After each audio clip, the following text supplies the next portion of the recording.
Salut, bonsoir toutes les amis nous qui toujours tendez nous sur Facebook, YouTube, WhatsApp, etc. Nous disons Seigneur merci parce que c'est une bonne opportunité pour nous continuer avec le programme en nous les Bible créole là. Nous c'est Cher Marie-Michel depuis Puerto Plata, République Dominicaine. Jeudi, lundi 13 novembre 2023. Nous allons continuer lecture en la Bible créole là pour Assoya qui fait 8h55.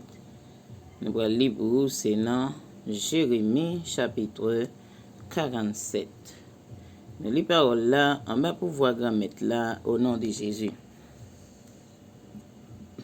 Il y a un premier titre sur tête qui dit Message pour pays Philistin. Mais message c'est yaya te bay prophète Jérémie sous pays Philistia. Avant Pharaon te al attaquer Gaza. C'est yaya dit comme ça. Gade, bo nan bo, d'eau yo ap gonflé. Y a fait yon gros lavalas kap descend. Y a envahi pays et a couvri tout ça qui la donne. Y a envahi la ville yo ak tout monde la dan yo.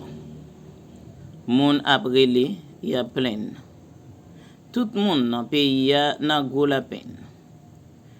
Le y entende bri zago, cheval yo ap frappe terre.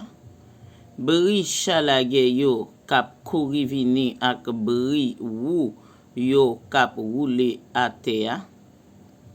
Papa pap ka fait rien pour petit yo tellement y a découragé. Les y arrivé pour yo ravager tout pays philistianet.